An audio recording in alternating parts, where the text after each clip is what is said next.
Hi Ash, you have seen Washington closely for a very long time now. Have you always had the belief in his ability with the bat, or has he managed to take you by surprise as well?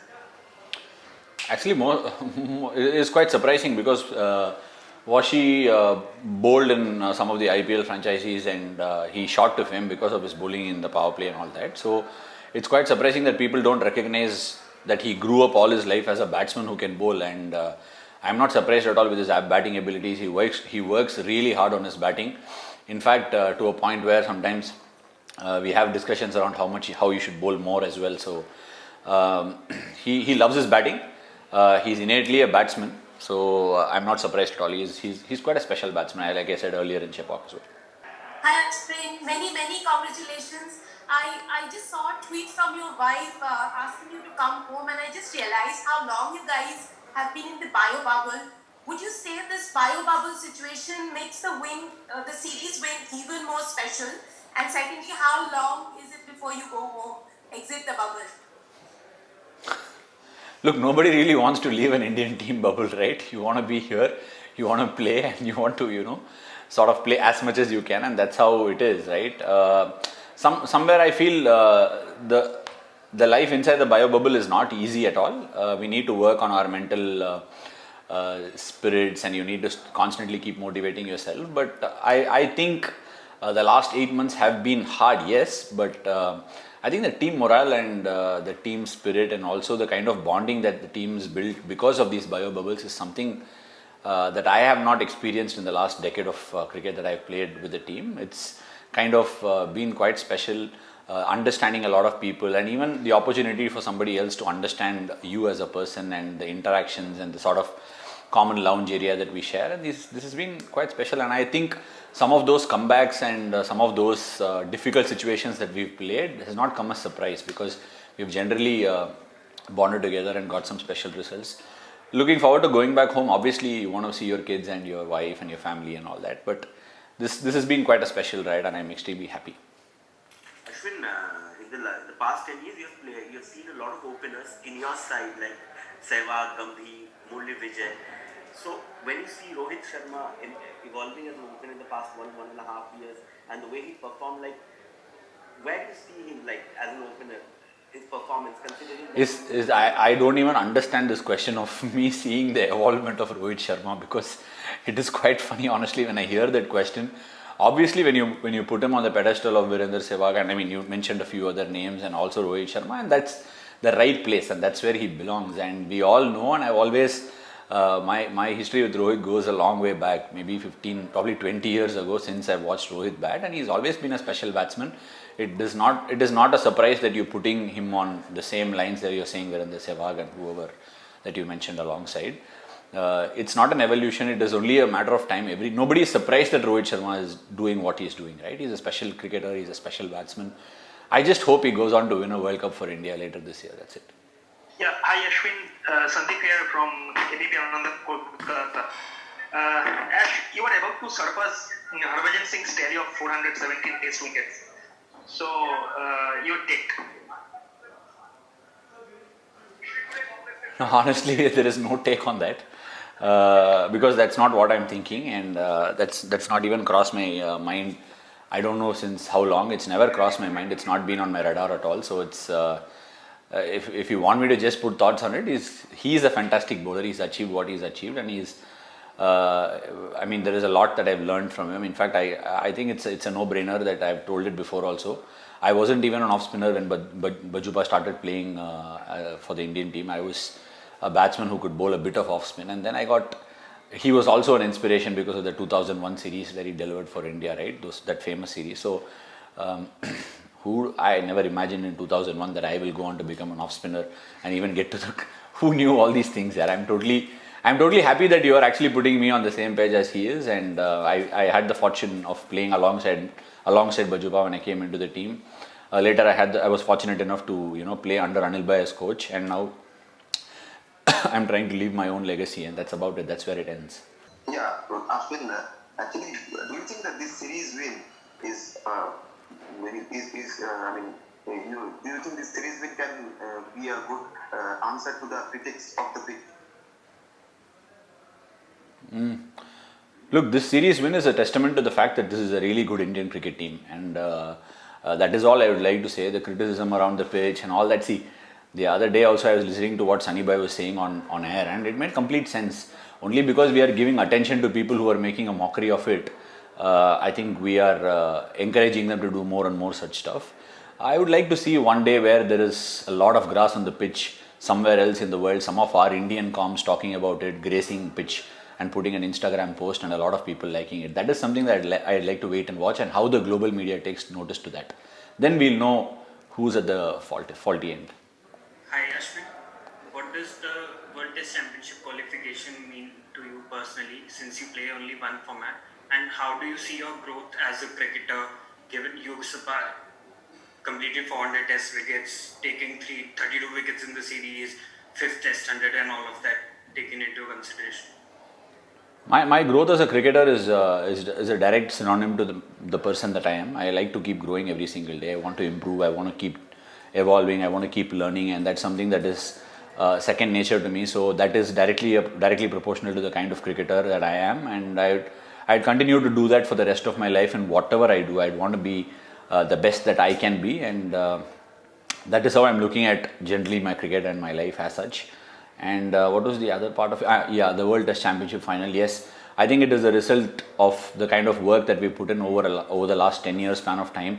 The World Test Championship was announced, and obviously we've really fought hard, right? We played 6 or 7 series, and we've literally got most of the points. We've lost a test. We've lost about 3 tests in the entire cycle, and I think, surprisingly enough, we had to still go into this series and garner points to get to the final, and that's how it was positioned because of a lot of last minute changes due to COVID. So I think for a lot of players in that dressing room, it means a lot. Some of them have not even played in a Cricket World Cup, so it will mean like the Cricket World Cup for most of them. I'm so very happy for someone like Ishant Sharma, who got selected in the 2015 Cricket World Cup, and he couldn't play because he was ruled out due to injury towards the last minute. And for someone like him to get to the World Test Championship final would mean the world. And I was reading somewhere that he called it the World Cup final for himself. So it makes absolute sense, and I'm incredibly happy for him and many of the others for whom it means a lot.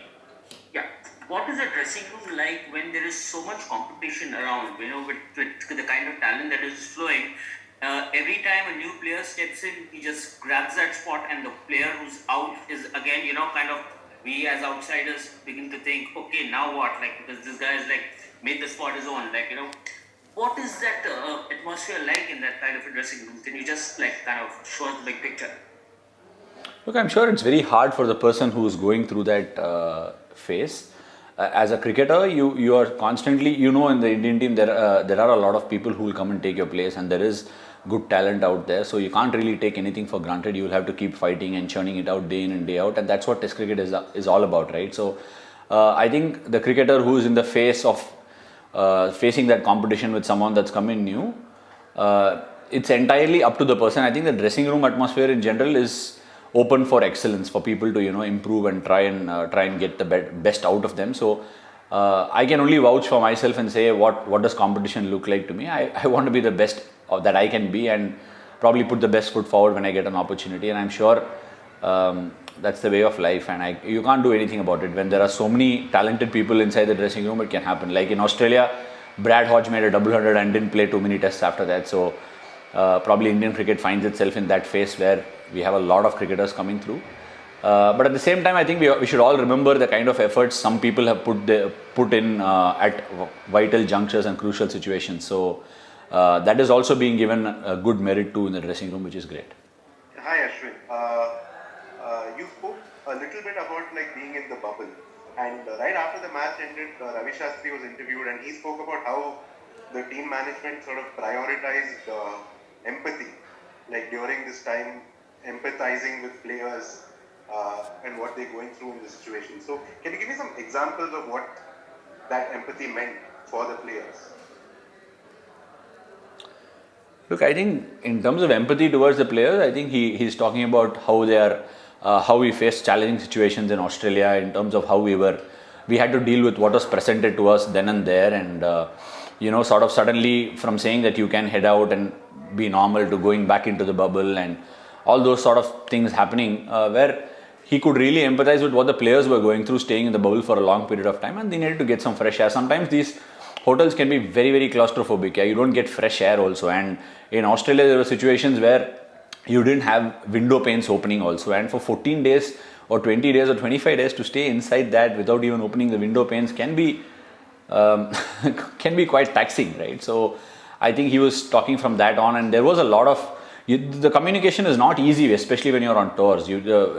With Cricket Australia or whoever it is, it goes back and forth, and it takes time for everything to get an answer. So it's like basically when you're waiting on certain things, it's like 2-3 days of time, and it cannot be easy. And many a times the team management has stood up and tried to resolve and look at what's best for the players in terms of arranging the sort of food that you get. Very, very simple things, but these are things that we need to be fighting for in these situations, right? Because everything needs to go through protocols, everything needs to be looked at sanitization, safety and all that. So yeah, even the smaller things the team management needs to watch out for the players. Congratulations on your performance. Thank you. So, and the series and also. So, this was the 8th man of the match, the man of the series award. Took around 32 wickets, 400, and took 3 fifers. So, how do you look at your performance in this series and another man of the series award? So this is one of those series where I was fortunate enough to stay in the moment a lot. Like I said, this is easily one of the happiest phases of my career. I'm just going through it. I'm just enjoying it. And whatever be it, these bio bubbles are also situations that I've somehow managed to enjoy amidst all of these things. I never thought that I would be able to bond and spend so much time with every one of my teammates. And sometimes when you're going through these situations, like for me, to know some of these teammates was not possible before these bio bubbles, because you're constantly in the face of trying to play the game, get the right result for yourself and all that. But now you're actually getting to be in the bio bubble, staying in the moment and spending a lot of time with each other. And fortunately enough, you will not realize the kind of great players that you're playing with until you're done. But now I'm able to cherish those moments and also understand what sort of players I'm rubbing shoulders with. And also, the younger generation of players that are coming through. So it's basically the joy that's being expressed out there. And I don't have anything else to say about the series or my performance, because it was just a result, and I want to start again fresh and clean the slate up. Congratulations, Ashwin, and to the entire team. Obviously, what has been the standout performance according to you? Obviously, going 1-0 down and to come back, bounce back to big series win against Australia and England. So what has been the standout performance for this team in this series? This India-England series? Yeah. I think the way we wrestled back the initiative in the second test at Chennai, it's very easy, being 1-0 down, you can tend to get a little, want to protect your own backyard, want to, play to the potential that everybody expects you to play. All these things are things that are spoken from outside, but what we have done incredibly well over the last 6 months is the fact that we've stayed in the moment, tried to play the game as we see it, play what's in front of us, and also tried to play some brave cricket instead of wanting to protect our things. So the way we came back in the second test as a group, we found ourselves in some sticky situations in all of these tests, barring all 3 tests after the 1-0 situation.